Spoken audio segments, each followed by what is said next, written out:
Thank you. Reservations, please. So ordered. Thank you very much. Further discussion? Yes, Representative Tupola.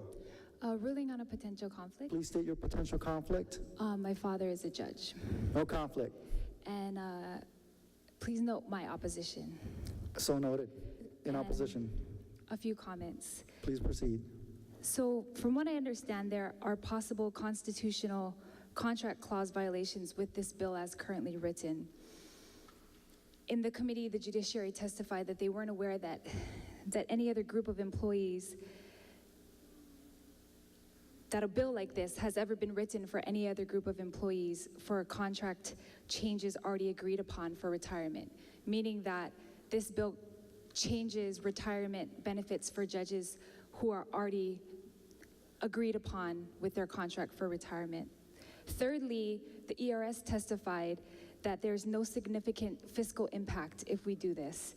They said that they would need to create a new tier of beneficiaries, a new computer code for this small class of employees, and it would affect approximately only 80 judges.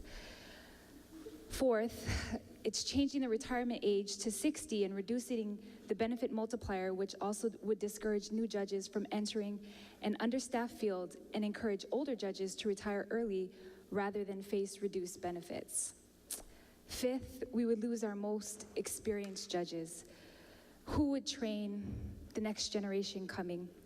Sixth, in prior legislative session, the need for experienced judges was so great that we introduced bills to allow retired judges to serve as honorary members, which seems counterintuitive to what we're doing now.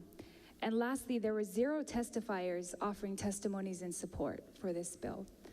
And I think that the part that hit me the most was running into the Chief Justice last night, and I asked him, hey, what's going on with this judge's bill? And he just hung his head low, and he said, this is gonna put us in a really bad spot. We've always tried to be respectful to the legislature, but this would force many of our judges into retirement, and we don't have a lot to replace them. The thing I think that affects me more is not so much that I know a lot of them because I grew up with them, but it's because I know that where their heart is. Many of them have gone above and beyond while they served as judges. Ever since I was young, people have always come to tell us what an impact our fathers had on their family. And many of the other family court judges have gone above and beyond with the No Hope and Dope program, the drug-free court, the parole board. Some of them volunteer for that.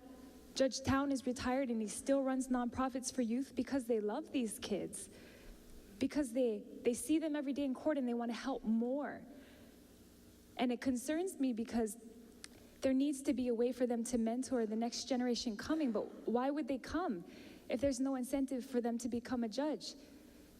And many of these men have had so many, and women, Judge Wong is a wonderful woman too, many of them have had such a huge impact on families and lives that we're not considering what's going to happen if we lose that oldest bracket of wisdom and knowledge and love that's been caring for the people of Hawaii for many, many years.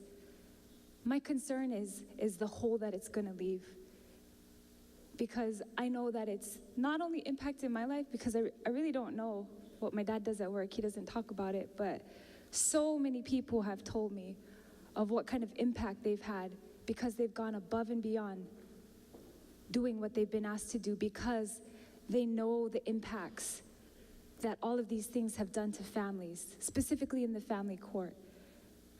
And so I feel strongly that this is not the direction to go.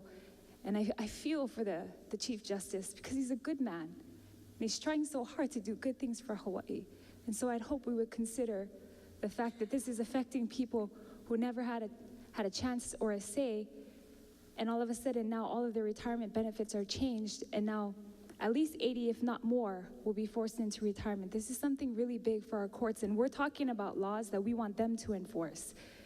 And so we need to be aware that some of these men, they don't just sit here on Oahu. They fly to other islands and they help in other courts because that's how much need we have. Speaker, I yield my time. Thank you very much, Representative. They Appreciate it. frequently have to go and sit on court cases on other islands because we don't have enough. And so those are my concerns and my opposition. Thank you, Speaker. Thank you very much, Representative. Representative Ward, Speaker, I rise in opposition. opposition, please proceed. Speaker, a contract is a contract. To go inside of a contract and change it is basically illegal. And actually, the judges have already judged on this, and these are the judges that we're trying to cut back on.